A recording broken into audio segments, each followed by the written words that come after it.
Live and I'll head up there.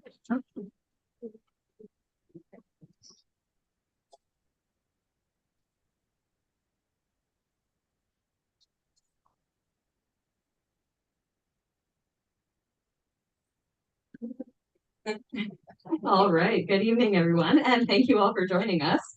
My name is Alyssa Karpenka, and I'm the event coordinator for McNally Robinson Booksellers in Saskatoon. This event is coming to you from Treaty 6 territory, the traditional lands of the Cree, Saulteaux, Dene, Dakota, Lakota, Nakota, and Métis nations.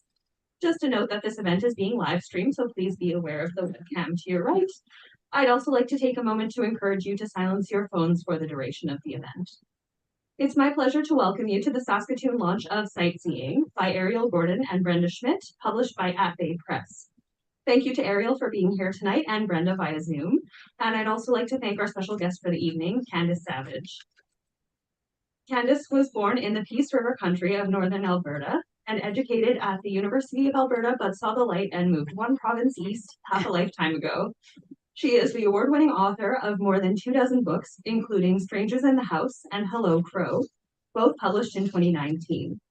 Her previous title, A Geography of Blood, won 3 Saskatchewan Book Awards, the Hilary Weston Writers' Trust Prize for Nonfiction, and was chosen by the Saskatchewan Library Association for their One Book, One Province project in 2020. She lives in Saskatoon. I'll now turn things over to Candace. Please give her a warm welcome.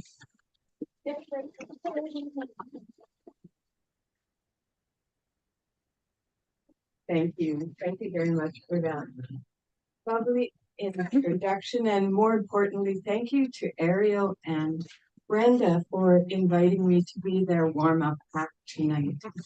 You need a warm-up act, but here I am. Ariel and Brenda have invited me to read a little bit from my own work, so I'm going to do that before I introduce them and we get on to the main act of the evening, which is them presenting their exciting new work. I'm going to read you a little bit from A Geography of Blood, and this little passage intersects with one of the themes in Siteseeing, which is the consolation of nature, the consolation we find in nature, sometimes in times of great difficulty. So this book, as you may know, is set in East End in southwestern Saskatchewan, but at the east end of the Cypress Hills. And it tells of a time after we had arrived there about 20-some years ago. And I had to settle a score with Wallace Stegner, who really has nothing to do with this reading except that he's at the beginning of this passage. So by the time I'd settled my score with Wolf Willow, with Wallace Stegner's Wolf Willow, a couple of years had passed and life and work had been moving along, ordered and full of purpose. Then, as another winter closed down around us, and just as I was preparing to write the last chapter in my prairie book, something terrible happened to us. Keith was diagnosed with cancer. Unable to foresee the 3 years of treatment that would follow or his eventual recovery, we were jittery, brittle with anxiety. For Keith and me in this time of crisis, East End and its circle of hills offered a respite, not just from the city, but also from the wonderful, terrible technologies, the wheezing scanners, the cold sizzle of radiation, the monstrous hypodermics that were busily saving Keith's life. Naturally, all of our worries came with us when we hit the highway, and sometimes the deserted streets and empty rooms that greeted us on our arrival threatened to make things worse. Our thoughts echoed in our minds and in the small town silence. Don't die, don't die, don't die. But then something would happen to break the spell and draw us back out into the light. For instance, we might be sitting at the kitchen table and look up just in time to see, right there in front of us, a tiny round bird with big round eyes and a spangle of red atop its head, feeding in the pine tree at the front of our house. Couldn't be, but there it was, a ruby-crowned kinglet, a spectacular little number that is typically found far to the north and west, but that has a pinpoint distribution right here in the Cypress Hills. And now we were among the lucky few who had seen it.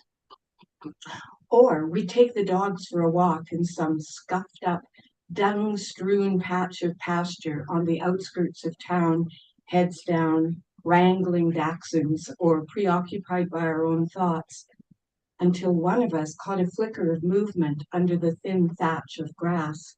"You've got to see this," a voice rings out, and then we're both down on our hands and knees, watching a bizarre creepy-crawly with the body of an ant, the hairy integument of a woolly bear caterpillar, and the red and black warning coloration of something poisonous, hurrying from wherever it was to wherever it wants to be.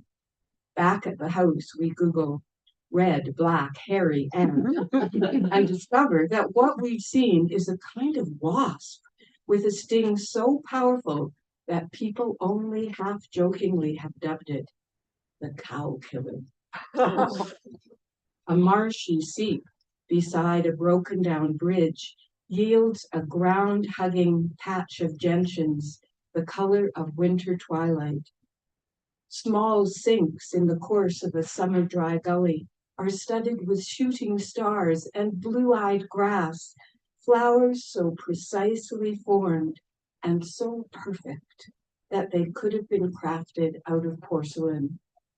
Ruby red strawberries glisten in the grass, condensing the sweetness of summer into a morsel the size of one's littlest fingernail.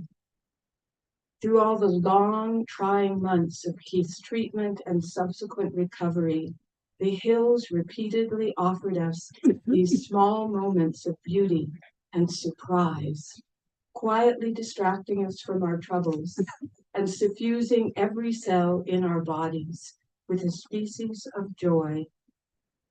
One or both of us might be dying, but for the moment we were alive. Denn alles Fleisch ist wie Gras, und alle Herrlichkeit des Menschen wie des Grases Blumen. All flesh is like grass, and all loveliness is like a flower in the field. Was there ever such a country for empathy with our frailty?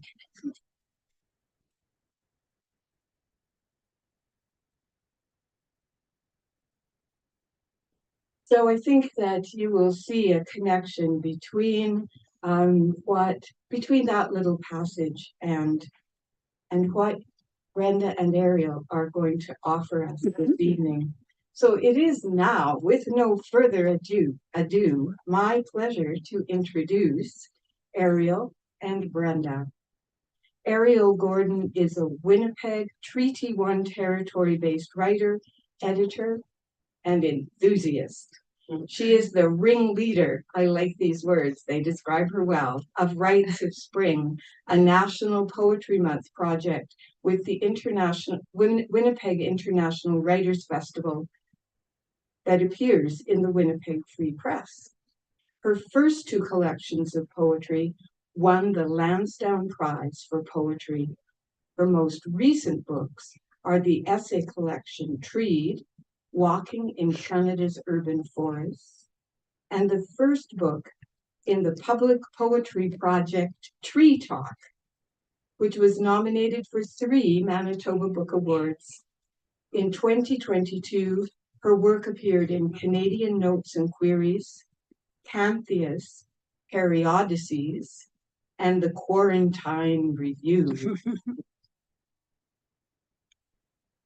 Brenda Schmidt was the 7th Saskatchewan Poet Laureate, author of 5 books of poetry and a book of essays. Her work has been nominated for Saskatchewan Book Awards, received the Alfred G. Bailey Prize for Poetry, and is included in the best of the best Canadian Poetry in English 10th anniversary edition. Over the years, she has served on the board of directors of the Saskatchewan Writers Guild and Sage Hill Writing, and more recently as poetry editor for Grain. She gardens on a dry hillside in central West Saskatchewan in Treaty 6 territory and has several rainberries. Ariel. Thank you.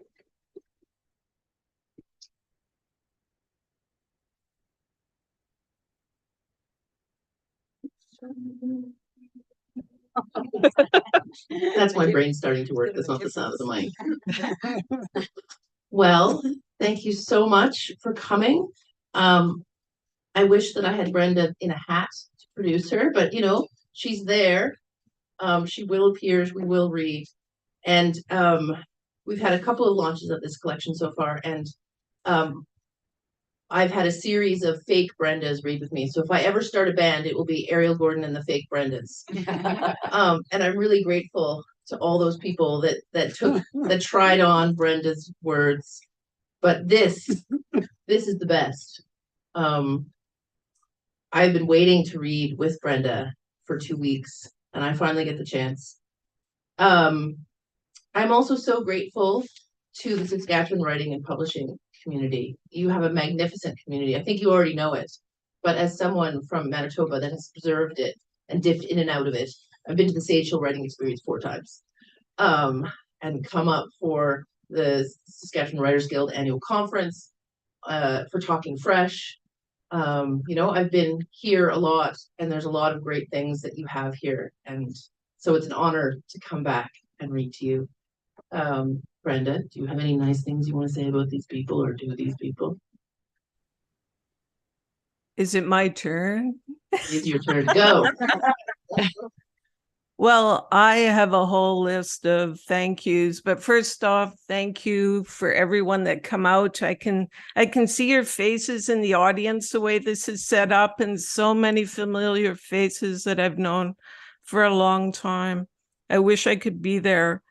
But, you know, thank you to McNally Robinson for holding these hybrid book events, and you know, I'm able to be here and actually see you and get a feel for it.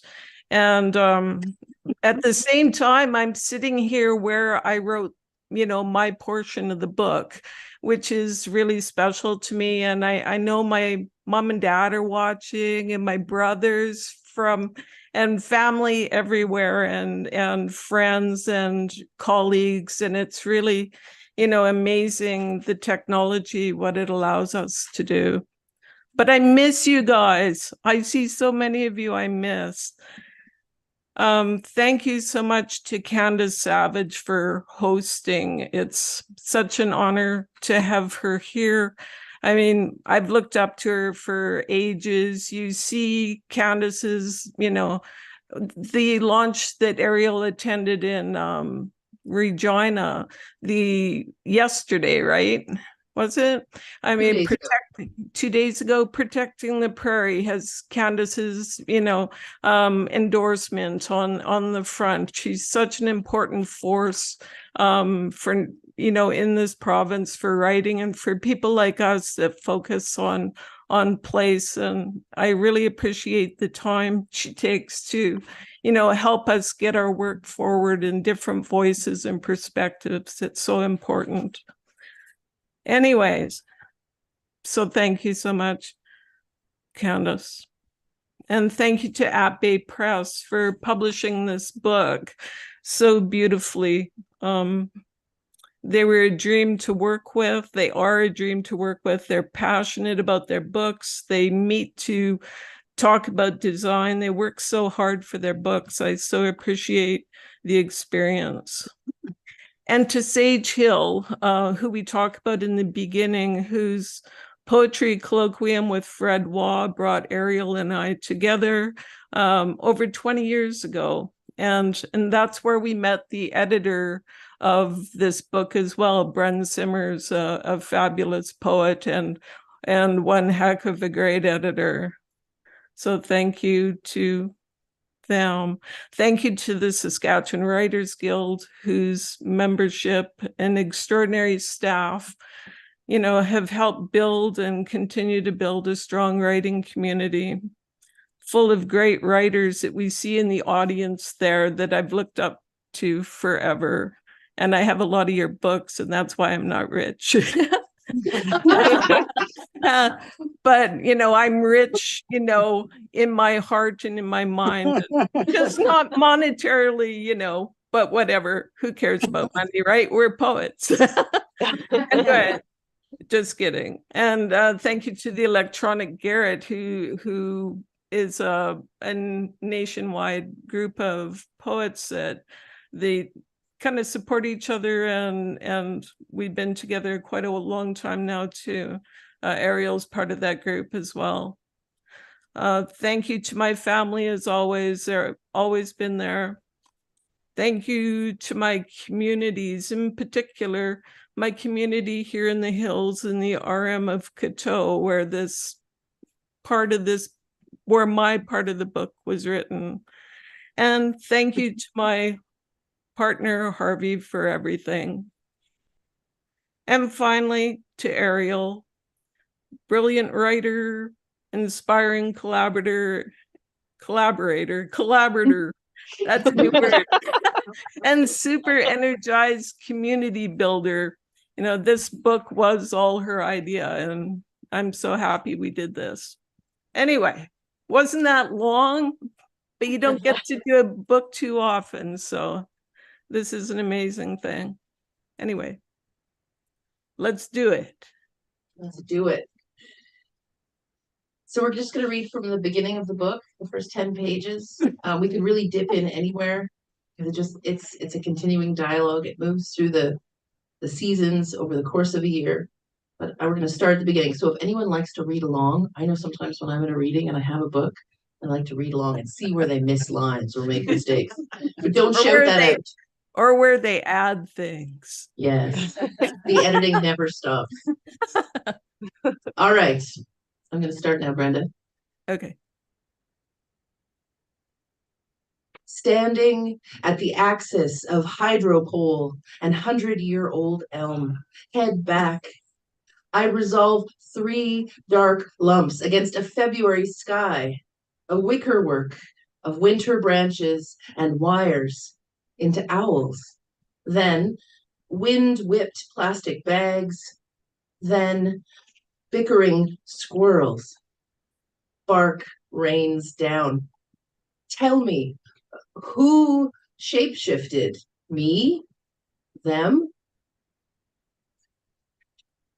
50 feet up in the cottonwood, 2 ravens wing to wing on a branch reaching over drifts, twist bills into breasts leisurely, throat feathers blooming under the 3 p.m. sun. They pause. One eyes the adjacent branch broken during the blizzard of blizzards. The other wipes its bill on snow at its feet and eyes me. Between us, the still slim buds point up, grasping almost. During the polar vortex, a friend's linden cracked like the spine of a favorite book in the deep cold. I windowed my boulevard elm while the, quote, persistent large-scale cyclone spun. An uneven chunk of wood on a lathe, the continent shaking. As the Arctic Ocean warms, tell me, how do you overwinter? How do you widow a tree? Water drips, the snow finally sinking. A thin string of deer ignores me as they head past ragged maples, less than half the herd it was. They go to sleep beneath the neighbor's front room window, safe at least. One of the triplets, ice hanging from its jaw, never woke up. I'm told. Its siblings trot by now, necks pulled back, mouths hanging open. There's nothing I can do. Twigs rise and fall in the switching wind. The snow/ice loud under my boots, dense like styrofoam, durable like metal, under the swish of my snow pants. My mask's loops fastened to my hair with ice. This weekend, the forecast calls for +9, but I don't know how to walk when the world trips like a breaker between freeze and thaw. Yes, I'm afraid of falls, but most of all, new buds/bugs freezing. 17 geese fly by my window. Do they see me making my bed? March 4th. I count again to be sure as they set down on a hill, almost free of snow, to eat red lentils the combine didn't get last fall. It was a good crop. The field sprayed 4 times, I think. Herbicide, fungicide, desiccant. Up goes the comforter. I walked a sunny ditch full of mulch and sawdust after 40 Manitoba maples and willows, mature trees that had set themselves up under power lines at the edge of a park, were mowed down. They say blackouts and power interruptions. They say volunteer and scrub. What they mean, bucket trucks and chippers now and herbicides later. It smelled glorious. It felt awful. The maples in the yard snapped 20 feet up, die with dignity.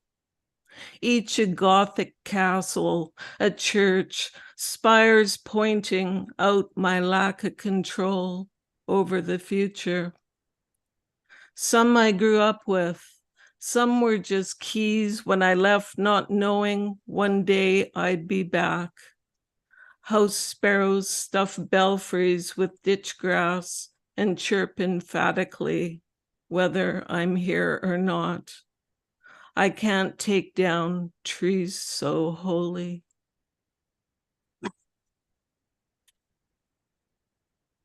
Twice, the widowmaker has dropped hefty limbs onto the boulevard, and what's left hangs out over the road like a dare.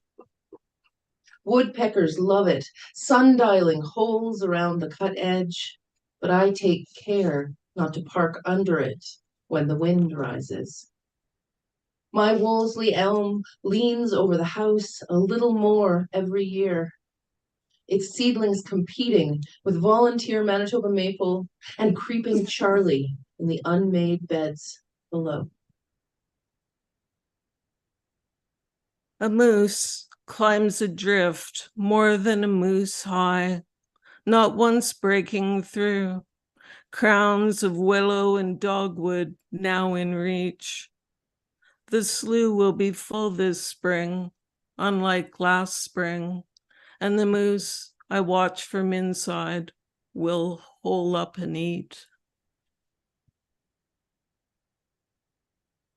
Early spring, and snow-eating temps have me perched on my porch when an entire flock of sparrows enters the beat-up cedar and spindly lilac in front of the house. Cheep, cheep. I am always falling up weather's stairs, asking warm spells and cold snaps. Are you climate changed? Cheep. Yesterday, herds of deer grazed the hilltops, now mostly bare of snow. Upwards of 80, heads up, heads down, some marching over drifts right up to the house. Yes, I'm still here. Today, just one lies in view, magpies cleaning off its ribs. Naked limbs, white against the new blue of a warm spring afternoon, dying cottonwood in a high wind. Bits of silvery bark in the brown grass between my feet. On a snag, last summer's kite, a bundle of pink plastic. It rustles, remembering flight, but my brown eyes already blown to the next dying cottonwood. March ends much the way it began, if I remember. Correct me. If I am song, I am the song of the American tree sparrow, a flocking song, I think. But right now, they call out in alarm as I build a bunny out of snow. The storm left behind 2 days ago. It's hard. The ears keep breaking off. The great horned owls hoot at each other from neighboring branches of graveyard spruce. The ground littered with loot, intact pellets and ones spilling small bones and tufts of regurgitated fur.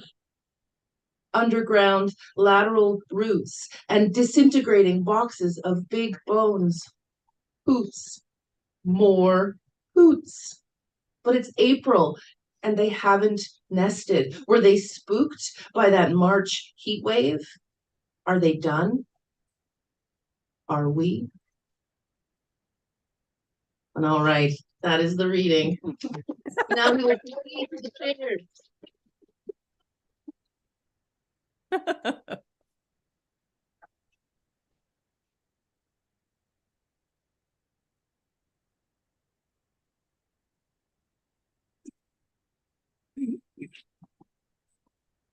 I'm not operating under specific instructions.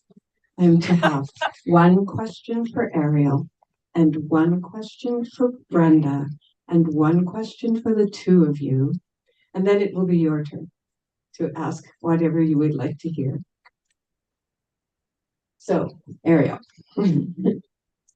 So this project launched in 2021 at a time when we were in lockdown, all terrified by a disease that made billions of people sick, killed quite a few.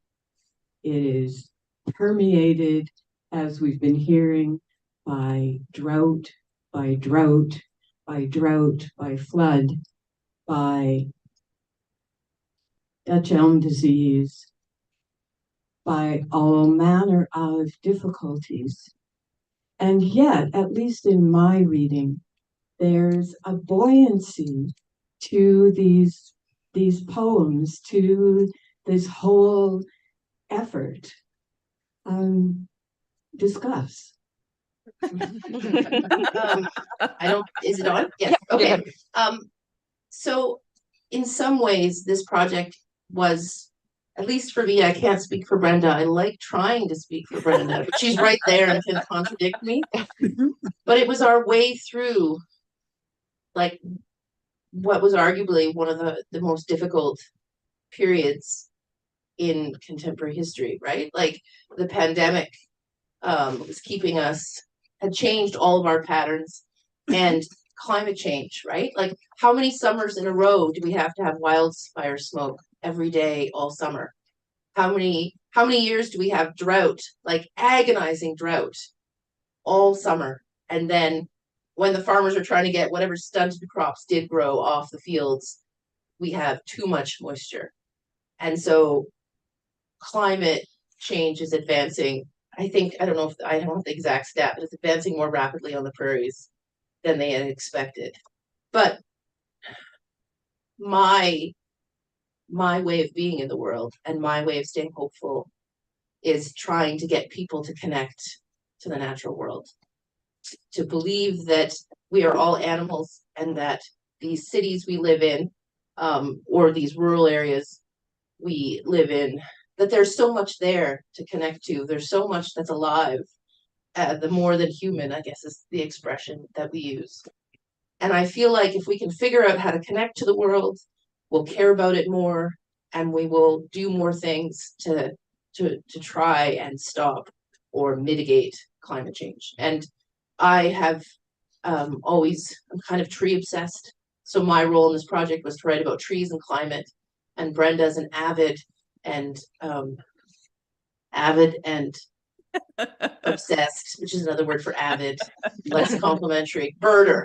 And so she was going to write about birds and climate, but then we both wrote about whatever was available to us, right? Like the broken loveliness that is the prairies at all times of year, you know? And there were periods where I became obsessed with the wild turkeys of Wolseley. I had to track them down. And Wolseley is not the city around a lake in Saskatchewan that you have. It's my hippy dippy neighborhood in Winnipeg. And another time, like there's a whole stretch of poems where I am preoccupied with great horned owls in a graveyard, which sounds like the setup for an urban fantasy novel, but we mostly just looked at owls. There was no romantical, love making while we were also looking at owls. So I'm sorry, that's a weird place. I don't know why I went there. But I also know that for me, I was so thrilled to be working with Brenda. I really believe that as a writer, you always want to work with people that are better and smarter than you are, because it forces you to elevate, what you already do. And that's part of the reason why we asked Candace. Oh, and that reading almost made me cry. Like her reading, I was like, oh no, I'm gonna have to get up there and I'm all weepy now. But that's why we invited you to blurb and to join us tonight. And now Brenda has to talk because I'm getting weepy again. Ask Brenda a question. Do you want to respond to that question about this perplexity of looking into the natural world for consolation when we know that the natural world is the source of our own sorrow and anxiety? How does that work? Well, that's not my question to you, by the way. That's still Ariel's question. This is hard. There is, joy is one of those fleeting things that you can be having the worst day, you hear the worst, news about a neighbor, in trouble and the world at war.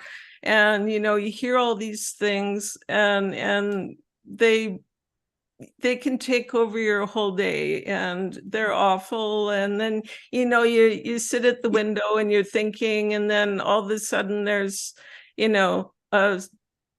a deer pops into view, say, and it's like, it totally takes your mind with it. And you're like, you have that moment of surprise, the great beauty of seeing another being going about its life, and just you have a moment of joy, and those are so sustaining, even if they're so fleeting. They keep you going through to the next, and it really is a beautiful part of being alive, is having these these just such brief, beautiful moments. Beauty is so hard. Everybody, tries to explain it and write about it and to explain joy, and you can't really, but we all I think, have these moments where things are bright and you're taken out of yourself.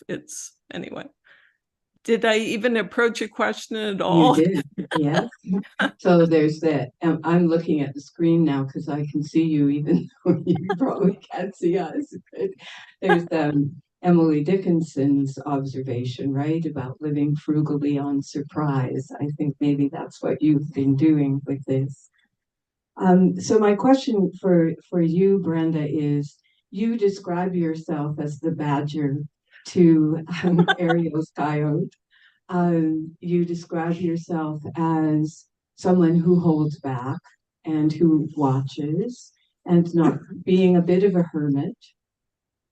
And I also had a sense from some of the poems that that you feel a bit under siege where you live. So that's part of my question about that sense of being under siege. But I'm wondering what this really, if distant, still this intensely social interaction has been like for you. And how much do you miss it now? Well, I think part of a big part of my writing life has always been these, like, you get together with your, bunch at Sage Hill or at a retreat, and you engage. And then I'm one of those people that can go away for a long time and be quite, live quite a solitary life. And, that's just how I roll, kind of thing. The I don't know. How should I elaborate on that?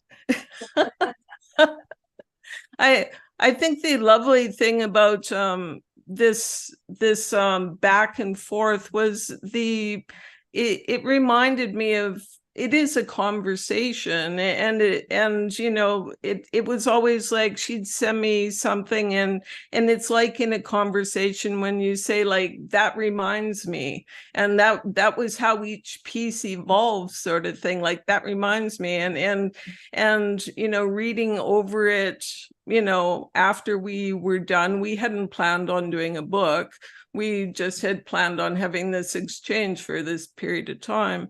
And reading over it, it just reminded me of conversation, the sort of like the way, there's a music to conversation at every table in a restaurant, when people fall into the exchange, and it was just a lovely experience. And I'm definitely badger, like, I'm going to be doing my own little thing, and I'm watching Ariel, like, travel about, and I'm happy to see the other people reading my pieces in this, and it's a lovely experience, really. It's just how I go about my way in the world, I guess. So maybe, yeah.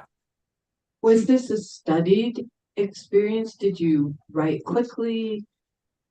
How self-conscious was it? Was it a different experience than if you'd been writing just to yourself? Oh, definitely. I think both of us, we wrote quickly. My work is very pared back and very focused on place and image, and reporting.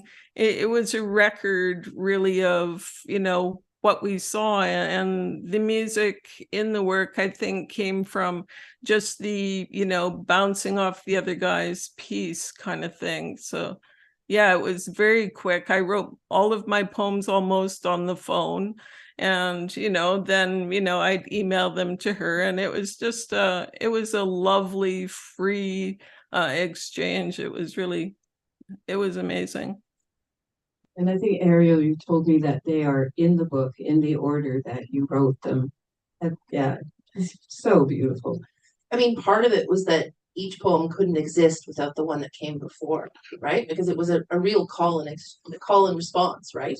And for me, I was just so thrilled to be working with Brenda, which is what I tried to say before I got all weepy and weird. But I was just so thrilled to be working with her. I couldn't believe she agreed. She never says yes to any of my foolish plans. I emailed her at midnight and it was like, hey, do you want to try this thing? And she amazingly wrote back, yes. And then we just started writing, right? Like, we didn't have a plan. We didn't have a plan about how we were going to write, except I think the only instruction we had was like, oh, let's write short. Let's write short. And that was it. But I think we're both at a point in our careers where we're not afraid to play and we're not afraid of each other, and we're not afraid of poems or writing, right? And so it was actually like incredibly freeing to work this way. And it gave me something to do and something to aspire to. And there was always this feeling that I got when I was out in the world. I would be like, oh, I could feel a sightseeing poem like building in some part of my head.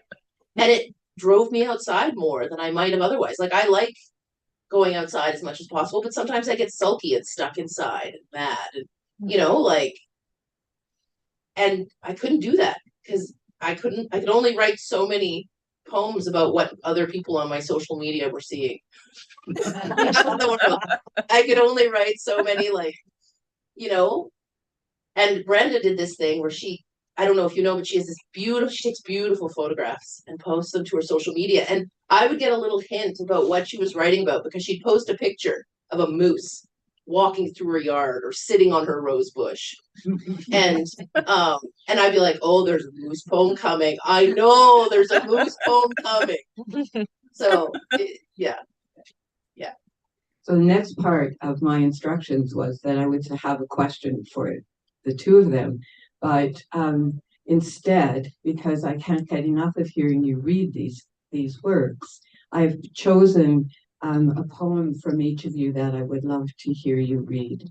So I'm wondering if you, Ariel, that's okay? Yes. You, Ariel, would read the poem on pages 89 and 90.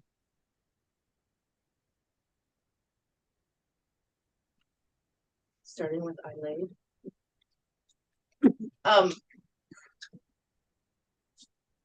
Brenda, I feel weird reading one of my poems without one of your poems. So if I read the poem that starts on the top in the middle of 89, will you read one on either side of it? Like one or the other? This is awkward, but I will read the one before. Okay, do it. Okay. Weird. The pair of livestock guard dogs appeared on Tuesday morning. The soft white giants looked more magical than anything, long tongues slung over canines as they settled on the hill for a spell, waiting, I think, for me to go away. One made eye contact as I stood among the maple bugs. The other scanned the herd of cattle, the faint rust stain on its chest, the blood of coyote, I suspect, from the other day. Half hidden by the gold leaves of cottonwood, I watched them leave. Shakespeare's witches have nothing on me. I laid under my boulevard elm this morning, flattening the unmowed grass like a deer. The cats yelled at me from the screened-in porch, but there it was, the flagging limb, first bare of leaves, now bare of bark, too. The tree on the other side of the street, its overhanging branches, an expressway for squirrels, but also disease-carrying beetles with a taste for deadwood. Without knowing it, I carried the elm's serrated leaves in on the back of my shirt, shedding them like feathers. All right, so I now know we get 2 for 1. This is even better. So I'm wondering if you would please, Ariel, read your last poem in the collection, and then if we could hear Brenda's concluding poem.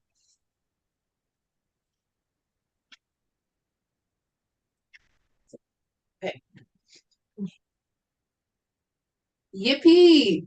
It's after dinner and dark when a poet friend texts me. The Lenore turkey is roosting behind her place. I might see her tomorrow if I'm up early enough. It's been a while since she slept over, she writes, as if the bird was her daughter's bestie. I wake up to her update. Bzzzt, turkey is up. Bzzzt, oh, just stretching. It's almost 8 a.m. when I lurch down the alley. The hen is a big football in the bare branches of the neighbor's Manitoba maple, tarnished keys rattling in the breeze. Her head tucked under her wing, body brown with streaks of blue and pink. Wings are buff and brown, like the tail of a raptor. I loiter under sprays of tiny red crab apples as people take the garbage out, drive to work.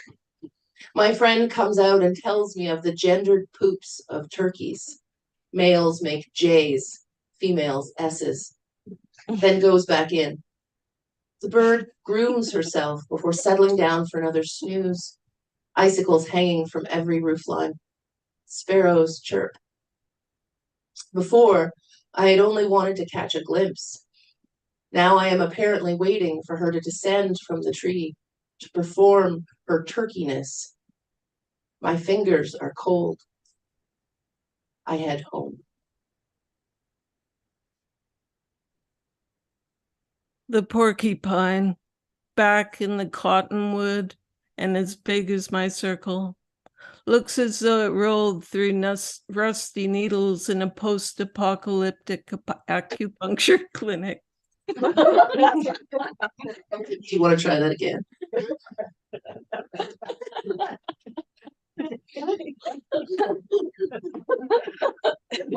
Its teeth are red as the horizon at sundown when a system moves in.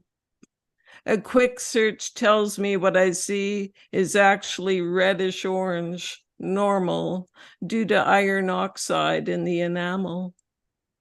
How did I get to be this age without knowing better the teeth of friends and neighbors?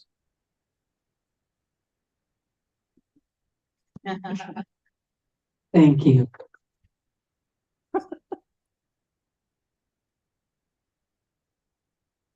If you have questions, we have a microphone for you.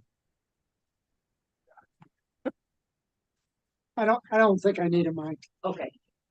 Did you write every day? Yeah, Dave asked, did we write every day? No, but some days we wrote 2 poems a day. And I mostly just write. The only time I write when I'm doing something else is if I'm in the car and we're driving somewhere and I get an idea and I write in my notebook while my partner drives. But I wrote some poems while I was watching TV, and I wrote poems just before bed because it would be midnight and a poem from Brenda would clang into my inbox. It was kind of a totally, as we mentioned before, a totally different process. And yeah, we had to trust that the quickness of it, that it felt, but they felt inflated, I think. Like they felt inflated by purpose and by pleasure and by, I don't know, the project took over. And this was not the book that I was supposed to deliver to At Bay Press. He's still mad. He's like, where's that other book that you were supposed to give me? I'm like, no, this one. This one. We're doing this one next. What about you, Brenda? Well, it was, I've never written every day in my entire life. So it's, for me, that would have been, but like some days we wrote, back and forth a couple times. Sometimes Ariel wouldn't reply and I'd be going like, did it get lost? Like, where'd my poem go? And so we'd have these exchanges, but it was a really hard time too. I mean, we've been experiencing an accelerating drought on the prairie, and we live in a place where we're trying to establish rejuvenate a shelter belt, and we were just hauling water, and sometimes you just don't have any energy left really to write anything, when it's like really, really hot with the heat situation. It was like, so, life kind of, gotten away for both of us, but we get there and then we connect again. It was really magical. But yeah, there was no set everyday thing. Yeah. Anyone else have a question? I can see questions burning back Don't there. be shy. I'll ask loudly. I felt a real flow through the pieces you read, and I haven't read the whole book yet, and you said there was a time period, but how do you actually decide that you've hit the end when there's been so long a time of back and forth and this flow that just seems like it could go on forever. Yeah, I'm just gonna reiterate for the hybrid people. The question was, how do we decide when to stop? And there was this real flow. And I think we decided, when did we decide that a year was enough? Like, did we decide at the outset that it was a year? You decided. She made me make all the decisions. She's like, you're in charge, boss. I was like, what? But the funny thing is, did you miss it after we finished? I kind of missed, like I could still feel yeah. Siteseeing poems building in my head, and I had nowhere to put them. Yeah, yes, definitely. I actually haven't written a poem since we ended so far. Yeah. So it's like, yeah, I need you to send me a poem so I can get going. And I think we have discussed that we want to do it again, but maybe starting again in February. What do you think? She blinks. Sure. I don't know. Yeah. Like a wedding, we're witnessing the vows. Yes. I, Ariel, take you, Brenda, in poetry and in drought.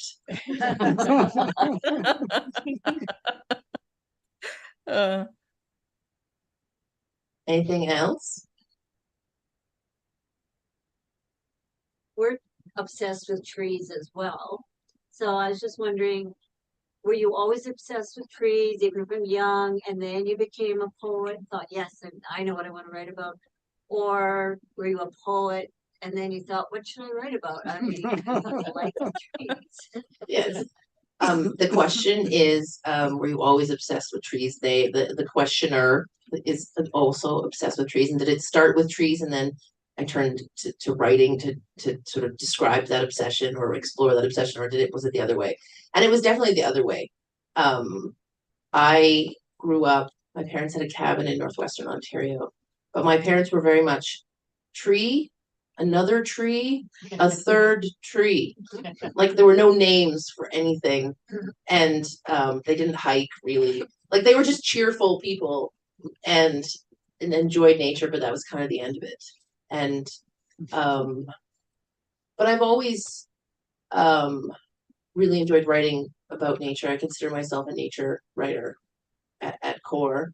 I think if you ever go to Winnipeg, you should visit Winnipeg's Assiniboine Forest because it's never developed patch of aspen oak parkland.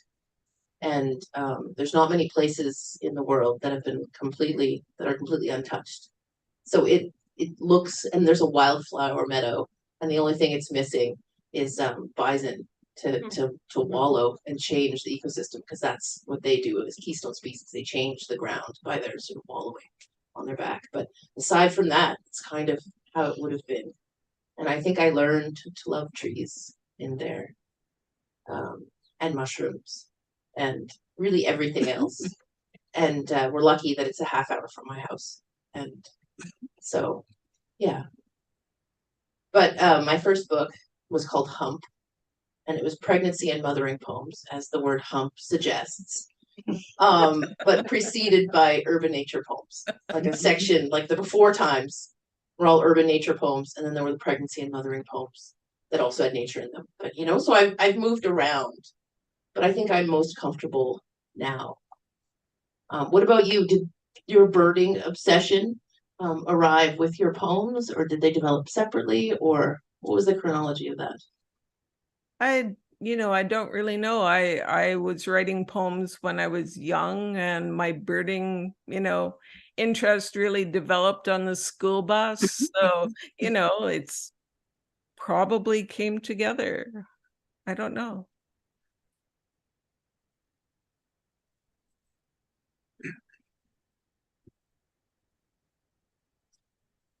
So Candace, I have a question for you. Oh, What are you working on now? I want to know what you're working on now, because I need to know. So If you're getting a moose poem. But like, you've done such amazing work, and I just want to know what's next. This next year I have 2 books for kids coming out, which is pretty exciting because they've been in the works for Well, at least as long as you two have been working on this. It takes so long. So there's a little book, a picture book called Always Beginning, which tells the story of the universe and all life in 111 extremely well chosen words. Oh, wow. With gorgeous, gorgeous, gorgeous art. And then yet another book about crows called How to Know a Crow, which is a biography of a almost it's the almost true story of a crow. So based on research by fabulous people in the Eastern US. So I'm really excited to have those finally coming. But yeah, they don't hold a candle to what the two of you have done. It's such an honor and pleasure to have been here tonight, to have been invited to study this book carefully, to prepare for tonight too. I've enjoyed it so much, and it's given me some of those little moments of thrill and delight in the beauty of the phrases and the reminder of that the sense of beauty is not an add-on in human beings. It's part of what it has a survival value for us, and our curiosity is what. So we need our poets right now as much as ever. So thank you both enormously for this work. Oh, wow. Thank you.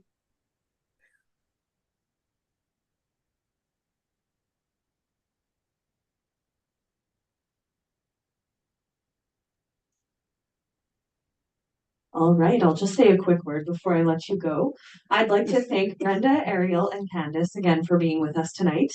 We have copies of Siteseeing on the desk just back there. And if you'd like your copy signed or if you'd like to say hello, Ariel will be happy to meet you at the signing table at the back. Thank you all so much for coming out tonight and enjoy the rest of your evening. Thank you.